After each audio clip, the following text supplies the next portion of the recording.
मैं चल नहीं पा रही हूँ, लेकिन देख तो सकती हूँ। यहाँ एक एंट्रेंस है। अलेक्जेंड्रिया के ठीक बाहर एक टेंपल के नीचे आर्कियोलॉजिस्ट्स खोज रहे हैं एक मकबरा, इजिप्ट की आखिरी रानी क्लियोपैट्रा का। पता नहीं क्यों, पर लगता है जैसे मैं इस रहस्य से पर्दा हटाने वाली हूँ, इस दरवाजे के पार से।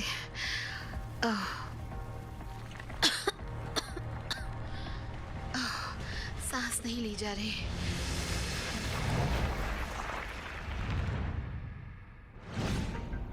प्राचीन इजिप्ट, इसके हैरत अंगेज मॉन्यूमेंट्स या यादगारें उस सिविलाइजेशन की कहानी कहती हैं जो 3000 साल तक कायम रही। लेकिन इसका आखिरी चैप्टर बात करता है तो बस एक खूबसूरत और तेज तर्रार औरत क्लियोपैट्रा की। ये मशहूर रानी सबसे आखिरी फेरो थी, एक अच्छे खासे बेटे और वारिस के होने के बावजूद। आज पूरे इजिप्ट में आर्कियोलॉजिस्ट उसकी हुकूमत के अंत से जुड़े रहस्य की पड़ताल में जुटे हैं। क्या क्लियोपैट्रा एक कामयाब फेरो थी? ऐसी क्या मजबूरी आन खड़ी हुई कि उसकी गद्दी छिन गई? और आज तक उसका गुम मकबरा कहां है? अलेक्जेंड्रिया के बाहरी इलाकों में टेपोसिरिस मैग्ना के टेंपल पर डोमिनिकन आर्कियोलॉजिस्ट कैथलीन मार्टिनस खोज रही हैं क्लियोपैट्रा की कब्रगाह। प्राचीन इजिप्ट के इतिहास के बेहद उलझे रहस्यों में से एक है इसका ठिकाना। मुझे यकीन है कि क्वीन क्लियोपैट्रा का मकबरा मिलने पर वो हमें अपनी कहानी बताएगी। बहुत कमाल की बात होगी ये। कैथलीन ने क्लियोपैट्रा की कहानी तब पहली बार सुनी थी जब वो महज 15 साल की थी। 20 साल तक कामयाब वकील रहने के बाद उन्होंने वकालत छोड़कर अपनी जिंदगी गुमशुदा रानी की खोज में लगा दी। वो मेरी हीरोइन है। मुझे लगता है वो एक कामयाब लेडी थी, अपने जमाने के हिसाब से बहुत आगे थी।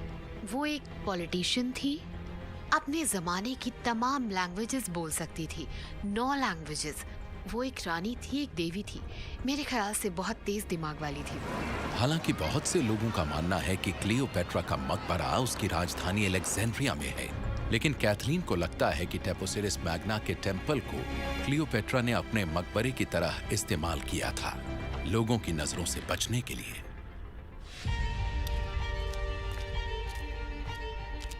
क्लियोपैट्रा गॉडेड आइसिस की इंसानी झलक थी और ये टेंपल आइसिस की शान में बना था। इसीलिए लगता है उसे यही दफनाया गया था। कैथलीन का यहाँ खुदाई का ये 12वां सीजन है और वो मशहूर रानी के चेहरे वाले सिक्कों की खोज कर चुकी हैं। ये सबूत है टेंपल उसके जमाने का ही है। हर साल इजिप्ट में आकर मैं पहेली का एक हिस्सा जोड़ती हूँ। मैं जानती हूँ मैं जवाब के करीब और करीब पहुंच रही हूँ।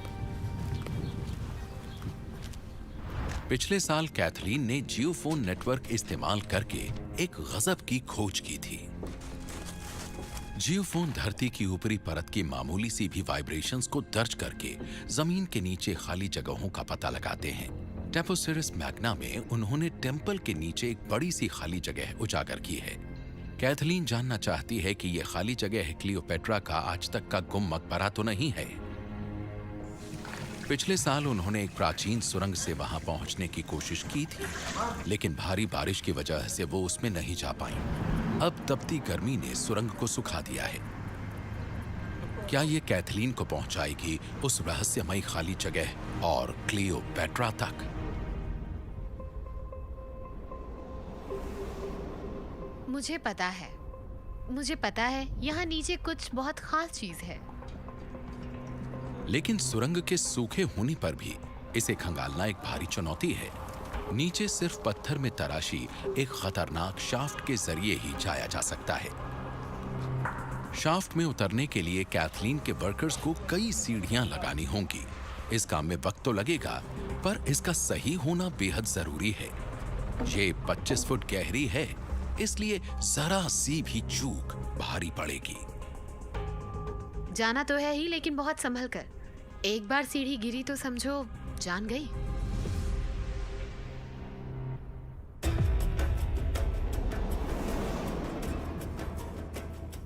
यहाँ एलेक्जेंड्रिया में अमेरिकन इजिप्टोलॉजिस्ट मेरेडिथ ब्रांडबी क्लियोपेट्रा की पड़ताल कर रही हैं।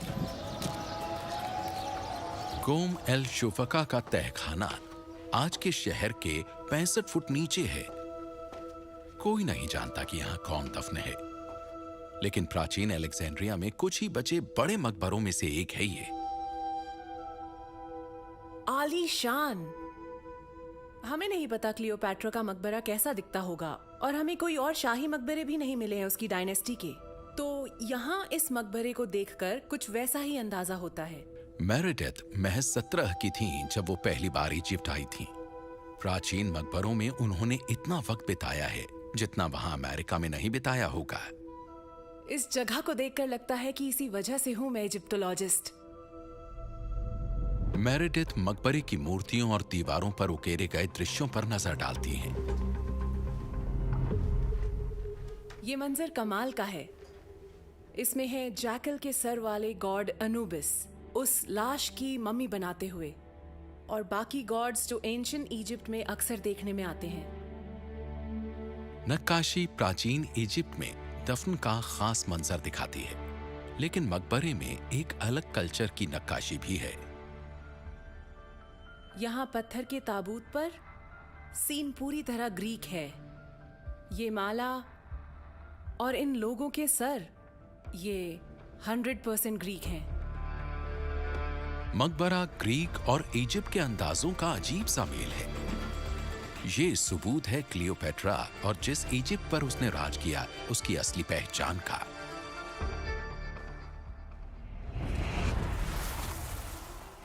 (332 बीसी में अलेक्जेंडर द ग्रेट ने इजिप्ट को फतेह करके अलेक्जेंड्रिया शहर की बुनियाद रखी थी।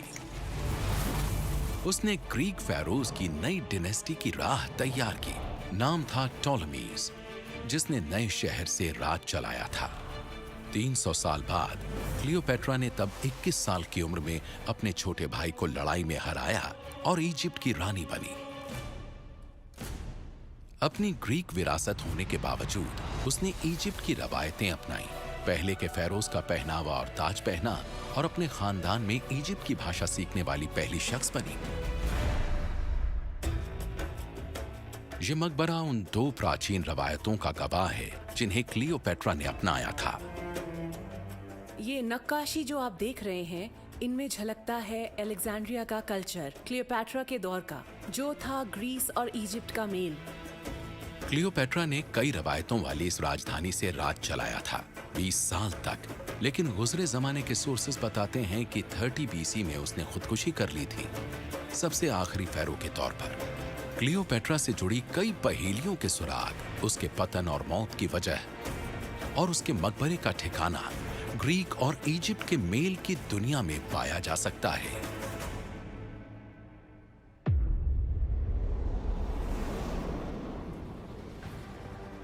इधर फिलाडेल्फिया में इजिप्ट के आर्कियोलॉजिस्ट बासिम गेहाद और उनकी टीम ने क्लियोपेट्रा के हुकूमत के दौर के एक प्राचीन शहर में कैंप लगाया है। तो ये है साइट प्राचीन फिलाडेल्फिया में। यहाँ गर्मी बहुत तेज है, तेज हवा से रेत उड़ती थी जैसे कि आज, और रहने के लिहाज से ये बहुत अच्छी जगह नहीं है। हर साल बासिम और उनकी टीम हफ्तों तक टेंट में रहते हैं इस बंजर रेगिस्तान के बीचों बीच। यहाँ के बुनियादी हालातों के बावजूद बासिम के लिए ये सपने के सच होने जैसा है। बचपन से ही मेरा ख्वाब था कि मैं बनूं एक आर्कियोलॉजिस्ट और इजिप्टोलॉजिस्ट, और यही वजह है कि मैं रेगिस्तान में कई कई दिन तक खड़े रहकर खुदाई के काम में लगा रहता हूँ, या यूं कहिए कि कई कई हफ्तों तक। ये काम मेरा जुनून है। पिछले साल बासिम की टीम को यहाँ खुदाई के दौरान एक ही जगह मेहराबदार मकबरे मिले थे। मकबरे के मुख्य अहाते के पीछे बने चेम्बर्स में से एक के अंदर उन्हें पेंट की हुई लकड़ी की पतली पट्टियां मिली थी। उन्हें मिलाने से एक खूबसूरत तस्वीर उजागर हुई थी। टीम को इंसानी खोपड़ी के हिस्से भी मिले थे और ईंट के पत्तों की डिजाइन वाले कपड़े भी। ये गजब के सुराग थे रेत के नीचे छुपे एक कब्रिस्तान और उन लोगों के जो करीब 2000 साल पहले यहां रहते थे। बासिम को उम्मीद है कि इस बार उन्हें कब्रों का और बड़ा तहखाना मिलेगा और वो क्लियोपेट्रा के राज में ग्रीक्स और इजिप्ट के लोगों के साथ साथ रहने का राज जान पाएंगे। इस इलाके में कई कब्रें और तहखाने हैं जो हमें यहाँ मिलकर रहने वाले ग्रीक्स और इजिप्ट वालों के बारे में बहुत सारी जानकारियाँ दे सकते हैं। लेकिन इसमें एक बड़ी दिक्कत है। ये साइट फुटबॉल के करीब 800 मैदानों से भी ज्यादा बड़े इलाके में फैली है, जिसमें कब्रों के तहखाने कहाँ दफन हैं ये कोई नहीं जानता। खुदाई कहाँ से शुरू की जाए ये फैसला बहुत मुश्किल है।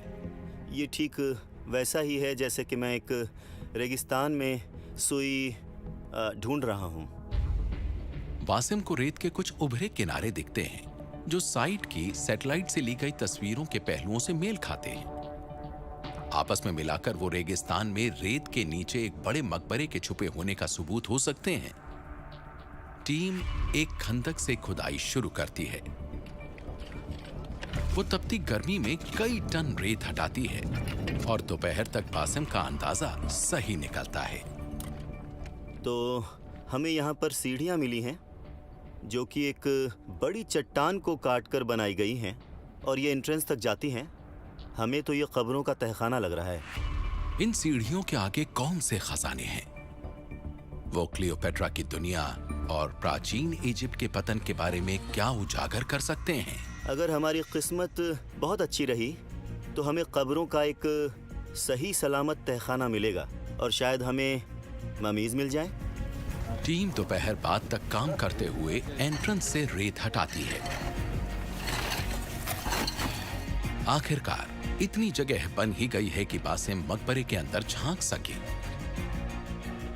यहाँ से बहुत सारी ममीज और कंकाल दिख रहे हैं।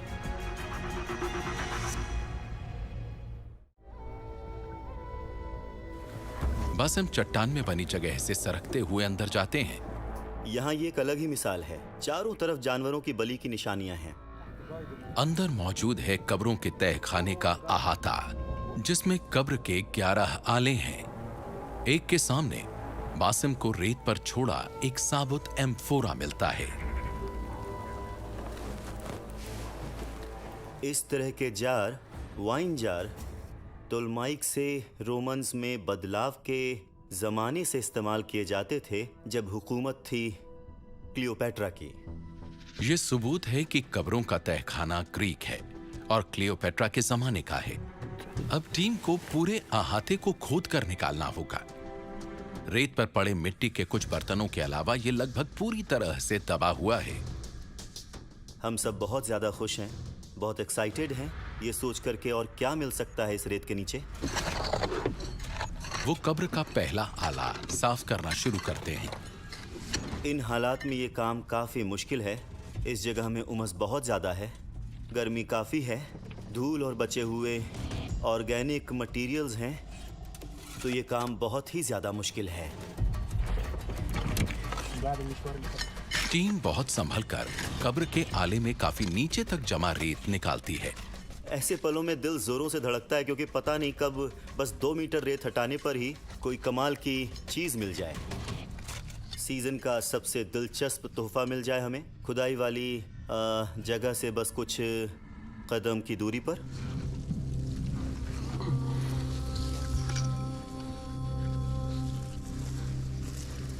हमें एक खोपड़ी और 2 अलग अलग लोगों के बाएं पैरों की हड्डियां मिली हैं।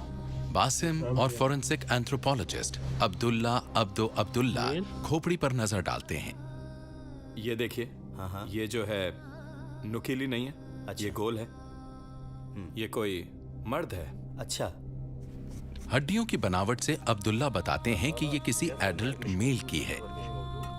जरा इसकी उम्र पता की जाए। खोपड़ी की बनावट बताती है कि मरने के वक्त ये आदमी करीब 50 साल का रहा होगा। खोपड़ी के तमाम हिस्सों के जोड़ों की ये जो हड्डियां हैं वो ये हड्डियां जो हैं वो घिस गई हैं। जोड़ अपनी सही हालत में नहीं है। हाँ। तो इससे ये साफ है कि ये किसी बूढ़े आदमी की हड्डियां हैं। ये शायद उस बड़े ग्रीक परिवार का मुखिया था जो 2000 साल पहले क्लियोपेट्रा के राज में खुशहाली से जी रहा था। कब्रों का ये तहखाना और क्या उजागर कर सकता है क्लियोपेट्रा की दुनिया के बारे में। 3 फीट तक खोदने के बाद बासिम काम रुकवाते हैं। लगता है इस जगह अंदर तक पहुंचना बहुत मुश्किल है। आप देख सकते हैं कि ये रेत, मलबे और बाकी चीज़ों से भरा हुआ है, जिसकी वजह से हमें काम करने में दिक्कत आ रही है। कब्रों के तहखाने में बड़े कमरे में रेत का बड़ा ढेर और नीचे के आले तक पहुंचना मुश्किल कर रहा है। टीम को पूरे कमरे से रेत हटानी होगी, तभी वो नीचे का आला ठीक से देख पाएंगे। लेकिन खुदाई का उनका परमिट कुछ ही दिनों में खत्म होने वाला है, इसलिए उन्हें तेजी दिखानी होगी।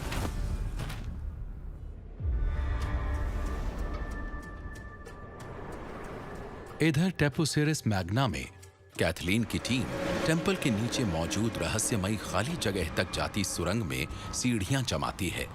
उधर वो साइट के दूसरे छोर पर अपने क्रू का काम देखने जाती हैं। इस पूरे टेंपल कॉम्प्लेक्स में क्लियोपेट्रा के मकबरे का सुराग पाने के लिए वो लगातार काम में जुटी हैं। क्लियोपेट्रा कहीं भी हो सकती है। मैं हर जगह हर इंच छान दूंगी इस आर्कियोलॉजिकल साइट का, और बेशक उसे पाकर रहूंगी। टेंपल के पूर्व में एक प्राचीन लाइट हाउस के बगल में कैथलीन क्लियोपेट्रा के जमाने का एक विशाल कब्रिस्तान खोद चुकी हैं। पिछले साल यहां कब्रों के एक तहखाने में उनकी टीम ने एक हैरतअंगेज खोज की थी। खुदाई करते हुए जमीन से एक आदमी का बचा हुआ कंकाल उभरा था। उसके मुंह में उन्हें सोने की एक जीभ मिली थी, 22 कैरेट सोने की। जीभ शायद इसलिए रखी गई थी जिससे कि मरने वाला गॉड से बातें कर सके। टीम को कब्रिस्तान में मिली ऐसी 4 ममीज में से एक ये थी। ये एक इशारा है कि इस जगह पर शाही लोगों को दफनाया जाता था। हम जानना चाहते हैं कि कौन है वो लोग जो यहाँ दफन हैं, और इससे हम ऐसा क्या जान सकते हैं जो कि मेरी खोज से जुड़ा हो। इस कब्रिस्तान में कैथलीन को एक नया सुराग मिला है, एक सही सलामत प्राचीन मकबरा। इसे देखने के इंतजार वाली खुशी बताई नहीं जा सकती। ये यहाँ छुपा था इतने सालों से, और फिर हम यहाँ आए। पहले टीम को चूना पत्थर का भारी टुकड़ा हटाना होगा जो कब्र को सील किए हुए था। इसे वैसे ही रखो, यहाँ नहीं, वैसे ही रखो, यहाँ पर। तभी एक वर्कर को अचानक कुछ दिखाई दिया। क्या है? जरा दिखाना मुझे। मेटल, ब्रॉन्ज का। कैथलीन और उनके साथी आर्कियोलॉजिस्ट जुआन पडिल्ला उस चीज पर बारीक नजर डालते हैं। इस पर कुछ लाइनें जैसी हैं। हाँ, सजावट भी है, बेशक। ये कपड़ों में लगता था। ये फिबुला है। फिबुला वो छोटा सा ब्रूच था जिससे गुजरे जमाने के लोग अपने चोगे को कसा करते थे। क्लियोपेट्रा का राज खत्म होने के आसपास के दिनों में ये आम चीज थी, जो सबूत है कि ये मकबरा क्लियोपेट्रा की हुकूमत के एकदम अंत के दौर का है। क्या ये मकबरा क्लियोपेट्रा के आखिरी दिनों और उसकी छुपी कब्रगाह के बारे में नई जानकारी उजागर कर सकता है? ये एक बहुत अच्छी निशानी है, और ये एकदम ऊपर से मिला है, तो हमें इस मकबरे को खोलकर देखना होगा कि अंदर क्या है। तपती गर्मी में 1 घंटे से ज्यादा वक्त तक टीम मकबरे के अंदर से कई टन रेत निकालती है। ओह वाह!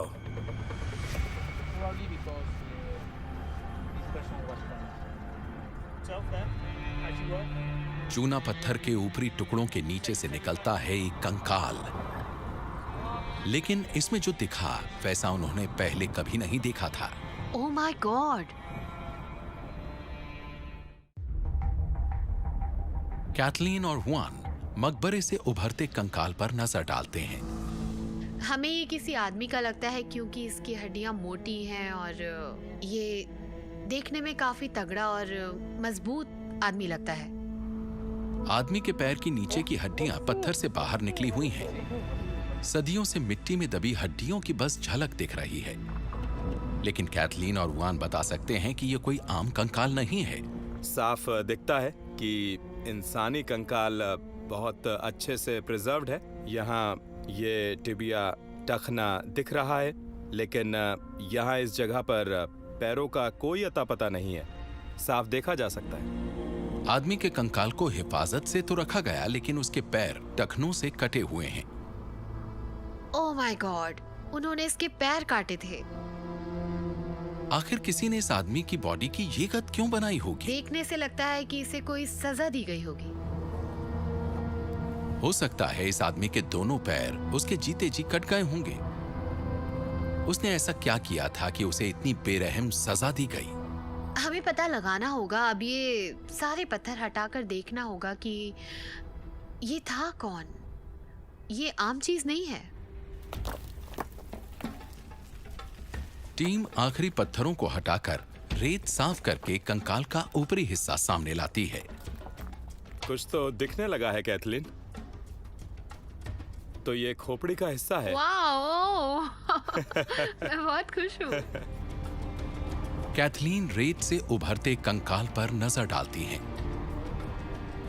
इसकी थोड़ी के नीचे मम्मी बनाने के निशान दिखाई दे रहे हैं और आंख पर और इसके सामने वहाँ माथे पर इसके पैर कटे हैं। लेकिन फिर भी ये बहुत अजीब बात है कि इसकी मम्मी बनाई गई थी।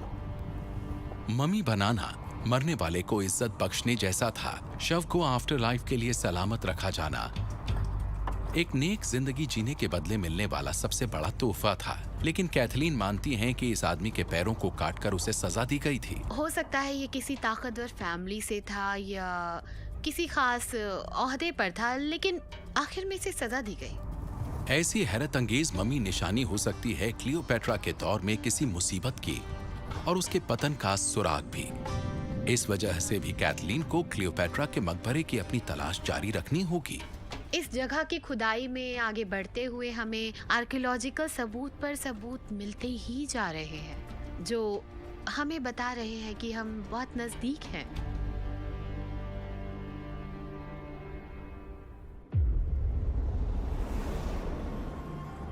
इधर प्राचीन फिलाडेल्फिया के कब्रिस्तान पर बासिम और उनकी टीम ने बड़ी मशक्कत से कई टन मिट्टी निकाली है क्लियोपेट्रा के जमाने के कब्रों के एक तहखाने से। तो कब्रों के इस तहखाने में आगे काम करते हुए हम बड़े अहाते और कब्रों के इन हिस्सों में से एक जगह को साफ कर रहे हैं। कब्रों के आलों से हुई खोजें क्लियोपेट्रा की हुकूमत में आई मुसीबत का और ज्यादा खुलासा कर सकती तो हैं। कब्रों के तहखाने की हालत को देखते हुए लगता है कि यहाँ पर मकबरों को लूटने वाले आए थे और ज्यादातर कब्रों के हिस्सों की हालत खराब है। मकबरों के लुटेरे पुराने जमाने के इस मकबरे से यहाँ रखा सोना और कीमती चीजें लूट चुके हैं। उनका मकसद सिर्फ कीमती चीजें लूटना था, तो इसीलिए वो कुछ चीजें पीछे छोड़ गए। शायद उन्हें इसमें कोई दिलचस्पी नहीं थी, पर हमारे लिए तो ये बड़ी दिलचस्प चीजें हैं। बासिम लुटेरों की छोड़ी चीजों पर नजर डालते हैं। हम मरने वाले की फैमिली के चढ़ावे देख सकते हैं। ये फ्लास्क कांच का बना है, शायद परफ्यूम के लिए इस्तेमाल होता होगा। लगता है कि चढ़ावे कब्रों के हिस्से में आगे की तरफ रख दिए गए थे और ये बात उस जमाने के इजिप्ट वालों के मजहबी यकीन से मेल खाती है।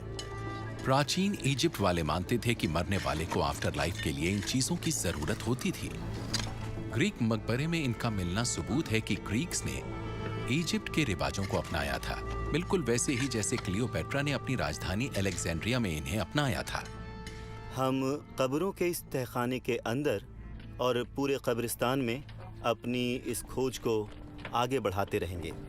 खुदाई के उनके सीजन के कुछ ही दिन बचे हैं, इसलिए बासिम अपनी पूरी मेहनत मकबरे के कॉम्प्लेक्स के ठीक बाहर लगाने का फैसला करते हैं। इस फैसले की कामयाबी जल्द ही सामने आ गई। मैं आऊं क्या वहां पर? चलो उन्हें देखा जाए जरा। क्या मिला है? क्या हुआ? क्या मिला है? देखा ना मुझे।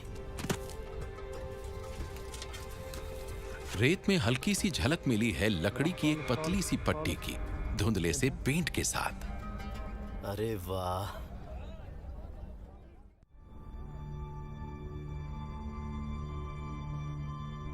ये पल मेरे लिए बहुत ही हैरानी भरा है। कब्रिस्तान में रेत में बासिम ने एक गजब की खोज की है। ये जो आप देख रहे हैं ये एक ममी पोर्ट्रेट का हिस्सा है जो कि वैक्स से पेंट है इनकॉस्टिक तकनीक से। अलेक्जेंड्रिया के ग्रीक कलाकार नाइल के साथ साथ इजिप्ट के पार दक्षिण में गए थे। लोग कलाकारों से अपनी तस्वीरें बनवाते थे जो इन्हें लकड़ी पर बीज वैक्स से रंगते थे। इजिप्ट की कला में जीती जागती तस्वीरों जैसा कुछ नहीं था। लोग रंग बिरंगी तस्वीरें अपने घरों में टांगा करते थे। उनके मरने पर ये तस्वीरें उनके चेहरे पर रखकर उनकी ममी बनाई जाती थी, इस उम्मीद से कि आफ्टर लाइफ में उनकी रूह को याद रहेगा कि वो कैसे दिखते थे। सच में ये बहुत ही खूबसूरत है। मिट्टी की परतों के बावजूद बासिम इसमें दिखती औरत के चेहरे का अंदाजा लगा सकते हैं। इसकी सारी बारीकियां देखी जा सकती हैं। बाल, आंखें, नाक, होठ, नेकलेस, एमरल्ड और ट्यूनिक से बना हरा नेकलेस भी। ये बैंगनी रंग का ग्रीक ट्यूनिक है। एक ग्रीक औरत की खूबसूरत तस्वीर है ये, जो यहाँ फिलाडेल्फिया में क्लियोपेट्रा के जमाने के आसपास ही रही और मरी भी करीब 2000 साल पहले। बासेम को लगता है मकबरे लूटने वालों ने इस नाजुक तस्वीर को कब्र से निकालने की कोशिश में तोड़ दिया होगा। इसके टुकड़े होने या फिर पट्टियां उखड़ने पर ये उनके किसी काम की नहीं रह गई थी, तो वो उसे बाजार में बेच नहीं सकते थे और इसीलिए उन्होंने इसे साइड पर ही छोड़ दिया। मुझे नहीं लगता कि इस चेहरे से ज़्यादा खूबसूरत कोई और चेहरा हो सकता है। ये एक बहुत बड़ी खोज है, वो सब जिसकी बासिम को उम्मीद थी। हम कह सकते हैं कि मिशन का मकसद पूरा हुआ। अकेली इस चीज़ ने यहाँ हमारी मेहनत वसूल करा दी है, क्योंकि ये चीज़ अपने आप में ही बहुत ख़ास है। हो सकता है क्लियोपेट्रा को भी उसकी जीती जागती तस्वीर के साथ ही दफनाया गया हो। हम अच्छे से जानते हैं कि प्राचीन इजिप्ट वालों की बहुत इच्छा रहती थी कि मरने वालों की तस्वीर रखी जाए। ये रिवाज शायद टोलेमाइक ज़माने में भी कायम रहा था। वो उन्हीं रिवाजों पर चले, पर अपने तरीक़े से चले। उन्होंने पेंटिंग्स का एक नया रिवाज चलाया और चेहरे पर ऐसी खूबसूरत कमाल की शानदार तस्वीरें रखकर इजिप्ट के अंदाज में पूरी ममी को लपेट दिया। बासिम की खोज बताती है कि अलेक्जेंड्रिया के बाहर भी क्लियोपेट्रा के राज में ग्रीक्स ने उसकी मिसाल पर चलते हुए इजिप्ट के रिवाज अपनाए थे और क्लियोपेट्रा के पुराने तौर तरीकों का इज्जत देने की वजह से उसने इजिप्ट वालों का दिल जीता था। इसी वजह से वो एक खुशहाल और रवायतों वाली हुकूमत चला पाई थी। मिले जुले लोगों और मिले जुले कल्चर की वजह से दोनों देश जो हैं वो बहुत ही प्यार से, बहुत ही मिलजुल कर रहे थे। ग्रीक्स और इजिप्शियंस मेल जोल से रहे थे। तो आखिर क्लियोपेट्रा के दौर में दिक्कत की वजह क्या थी और उसका पतन क्यों हो गया?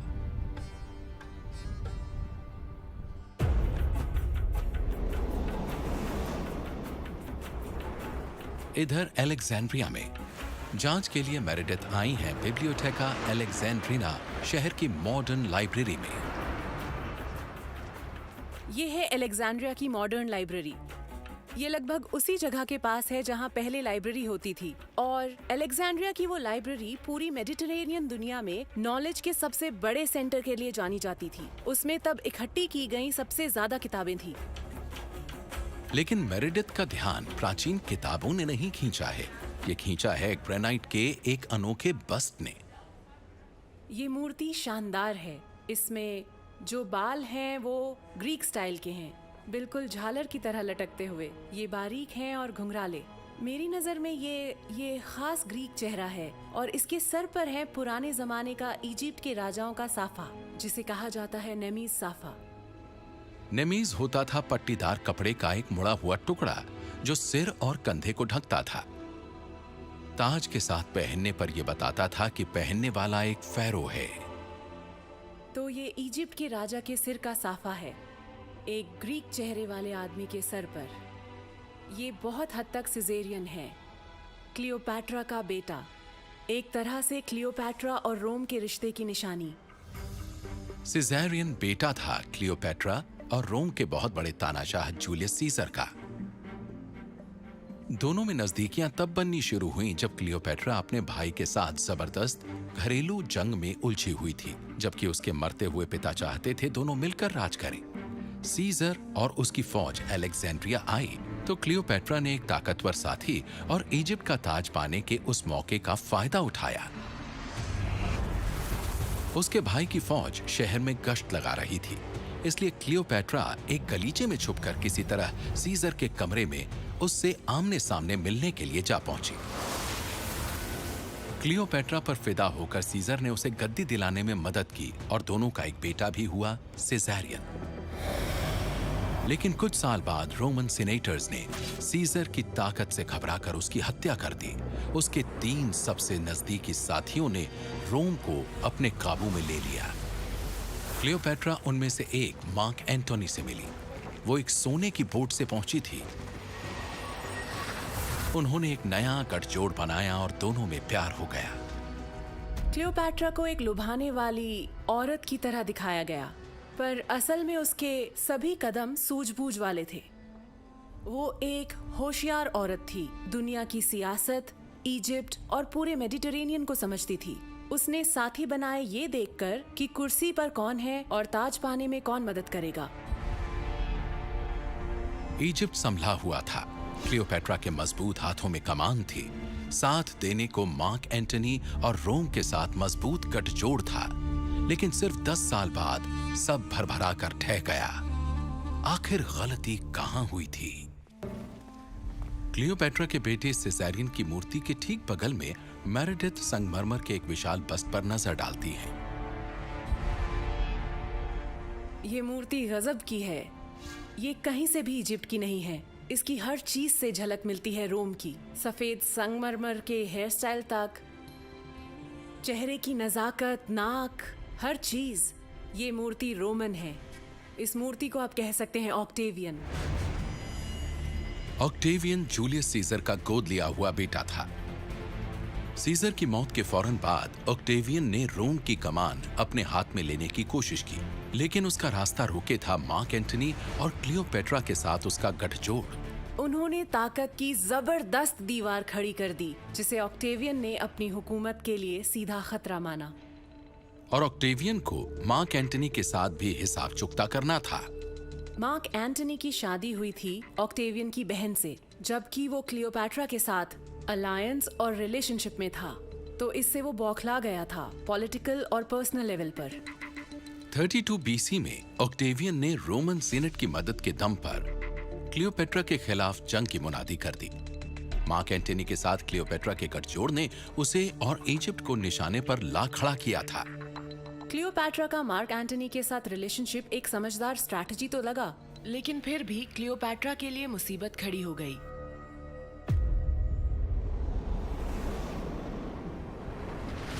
इधर टेपुसेरस मैग्ना में हो सकता है बुरी कद के बावजूद खूबसूरत मम्मी बना आदमी रोम से क्लियोपेट्रा की लड़ाई का शिकार हुआ हो। वो उथल पुथल का दौर था। पहली सदी में शायद क्लियोपेट्रा और मार्क एंथनी ऑक्टेवियन के खिलाफ थे, और शायद वो गलत पाले में थे, जिसकी उसे सजा मिली। ये गजब की बिल्कुल खोज ठीक है। कह रही हो। क्लियोपेट्रा भी शायद इस लड़ाई की शिकार हुई थी। आज कैथलीन उसके गुमशुदा मकबरे की तलाश में है। उन्हें लगता है कि ये उस बड़ी खाली जगह में है जो उन्होंने यहाँ टेम्पल के नीचे खोजी है। आखिरकार उनकी टीम ने अंधेरे और तंग शाफ्ट में उतरने के लिए सीढ़ियां लगा दी हैं और अब कैथलीन उसमें जा सकती है। ये 25 फुट गहरी है। इतनी ऊंचाई से गिरने पर उनकी जान भी जा सकती है। पता नहीं क्यों मैं समझ नहीं पा रही हूँ। मुझे डर नहीं लग रहा। मैं नीचे उतरने को तैयार हूँ।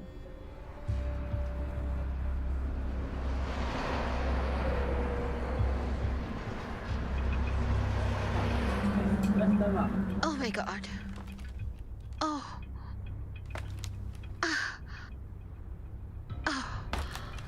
ये दूसरी सीढ़ी बहुत हिल रही है। ये हिल रही है। Oh God.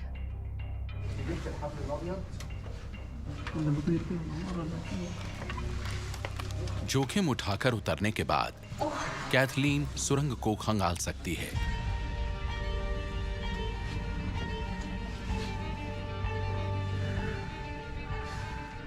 क्या बात है।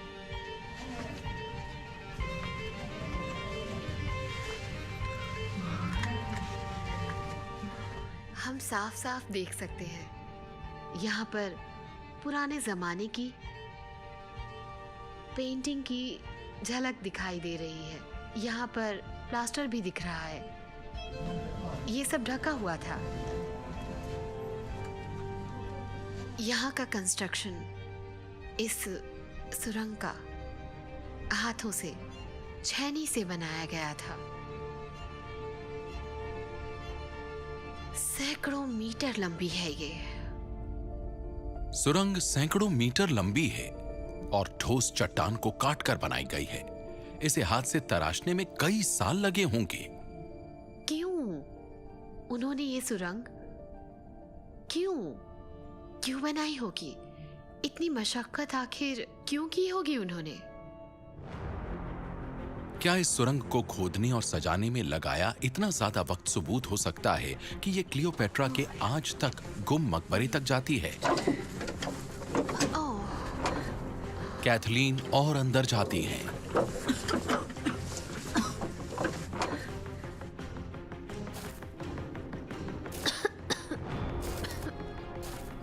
मैं सांस नहीं ले पा रही। हवा में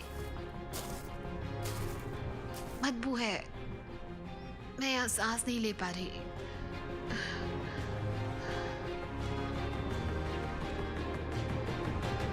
ओह, वाओ। अलेक्जेंड्रिया में मेरेडिथ पड़ताल कर रही हैं कि क्लियोपेट्रा की रहस्यमयी मौत के पीछे की वजह क्या थी। उसकी राजधानी के बीचों बीच हैं कॉम एल डेका के प्राचीन खंडहर। ओह, ये साइट कितनी शानदार है। ये अच्छे से सहेजी गई है। क्या बात है। आसपास देखे तो एंशिएंट इजिप्ट जैसा कुछ नहीं है यहाँ। एम्फी थिएटर है यहाँ, पब्लिक बाथ है, चौड़ी सड़कें। यहाँ की हर चीज में एहसास है एंशिएंट रोम का। कॉम एल डेका में क्लियोपेट्रा के इजिप्शियन और ग्रीक रवायत के मेल का कोई सुराग नहीं है। ये पूरी तरह से रोमन कब्जे का सबूत है।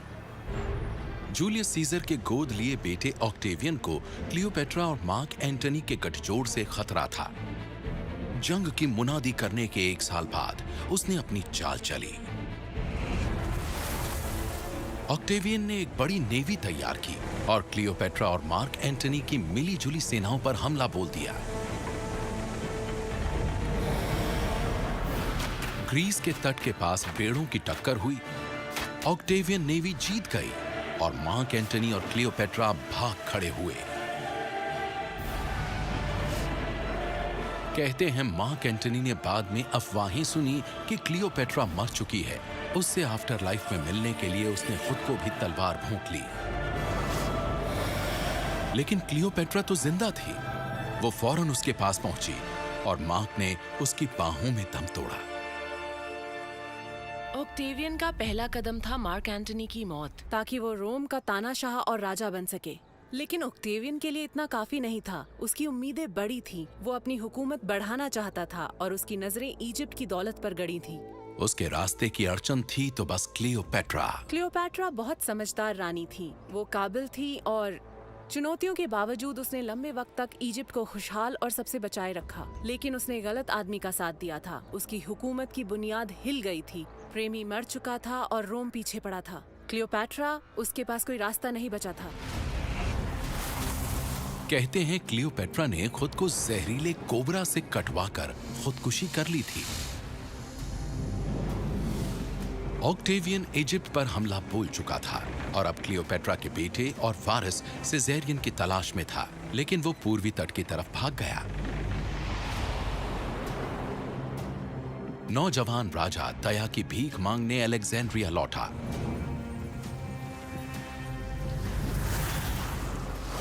लेकिन ऑक्टेवियन ने उसकी मौत का हुक्म सुना दिया।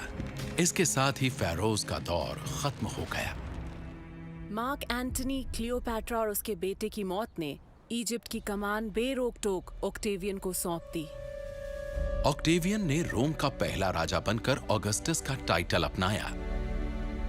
इजिप्ट उसकी विशाल हुकूमत का एक सूबा बनकर रह गया। 3000 साल तक कायम रहा इजिप्ट अब कहीं नहीं था। और क्लियोपेट्रा की लाश और मकबरा दोनों कभी नहीं मिले।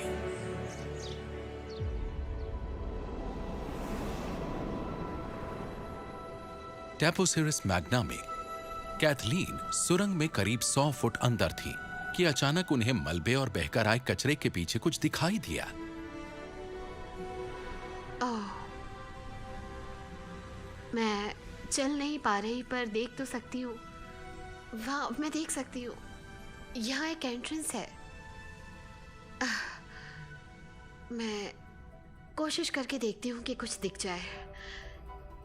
किस्मत ने साथ दिया तो हमें वो दिख जाएगा जो मलबे के आगे है। ये आगे जा रही है, आप साफ साफ देख सकते हैं। सुरंग आगे जा रही है, यही है यहाँ। अंदर का रास्ता उम्मीदें जगाने वाला सुराग है। क्या ये जमीन के नीचे किसी मकबरे तक ले जाएगा? शायद क्लियोपेट्रा के गुमशुदा मकबरे तक। पता नहीं, ऐसा लग रहा है जैसे जैसे इस दरवाजे से मैं कोई रहस्य सुलझाने वाली हूँ। इस दरवाजे से। हाँ। ओह,